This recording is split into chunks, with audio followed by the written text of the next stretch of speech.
I'm gonna start this video off with a bold statement about Facebook ads, and that is, in 2020, your creative is the most important factor in determining your success with your Facebook ads. Yes, more important than your account structure, more important than your fancy bidding strategies, and even more important than your targeting. The reality is, if you do not nail your Facebook ad creative, and that means that's the actual part of the Facebook ad that your potential customers are seeing, you've already lost. And what I'm going to show you in this video is I'm going to show you the kind of ads that actually convert and make those purchases. So for those of you that don't know, I am a director of paid social at a so every single day I spearhead the paid social strategy for all of our clients. And lately, my job has changed to be way more about creative. And what that involves actually is teaching our clients how to develop that creative or collaborating with other creators to get that creative developed. And that's what we're going to talk about today, the exact process I use to create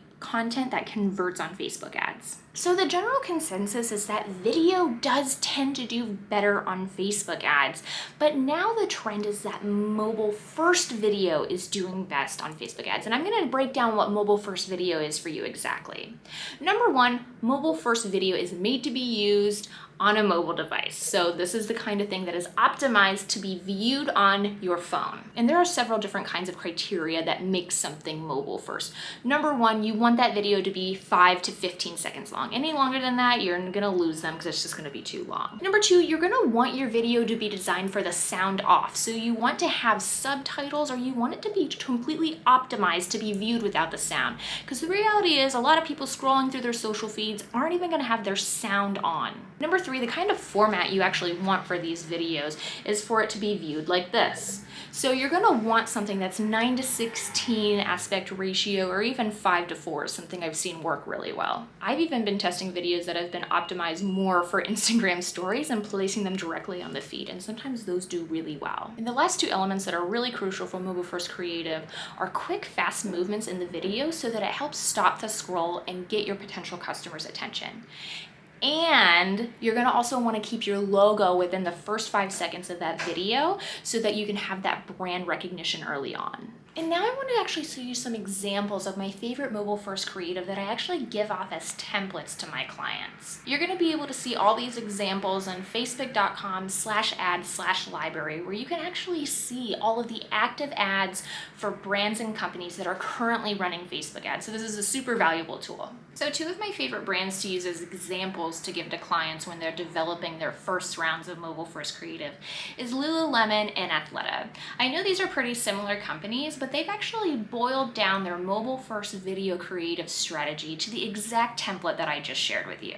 And I know what you're thinking. Maybe you don't have any video creative, or maybe you don't have enough capital to go out and create video creative like Lululemon and Athleta. That's totally fine. And in fact, if that's the case, there are two major ways I really like to encourage my clients to create video content anyways.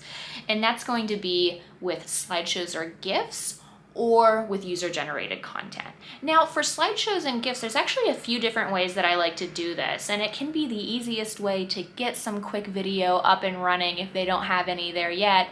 But it also, allows for different ways to test new kinds of video creative. So I want to dive into that really quick. Like I said, number one, you can simply take the best performing images, add them to a slideshow, and have that movement. I tend to find that this works really good in the top of funnel as sort of a test against, the best performing static images. And another way I like to try using these GIFs is by adding some text to create that movement instead of, having the slideshow be different images. Kind of something like this.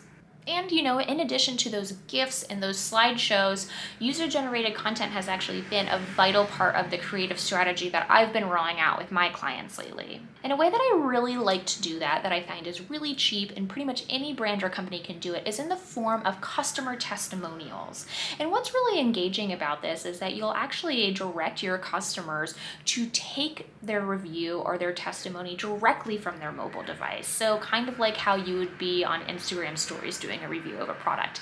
That's exactly what we want. You can do this by creating a robust full ambassador program via email, or you can do a special offer with people who've already bought your product. I think the biggest thing to take away too when developing video content for your brand is to not think about it so much and to think about what you might post on Instagram stories and what feels really engaging.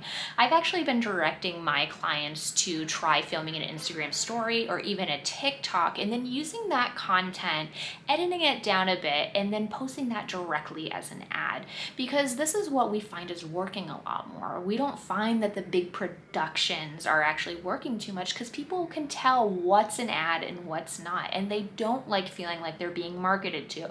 So when a brand can actually get on their level, create content that's engaging and feels authentic, that's when we're seeing a lot bigger wins from Facebook. And again, if you're really unsure about where to start, I would definitely start in the ads library with your competitors or with other brands that you really admire to see what they're doing and use their videos as templates to create your own versions. There's no reason why you should go and reinvent the wheel, especially when big brands are finding success from these strategies. You can go ahead and use that as your own customer research and then apply it to your video creation.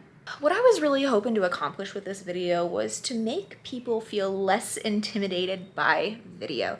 I know that video can feel really intimidating, especially if you're on a short budget and maybe if you don't feel like you're influencer ready or whatever.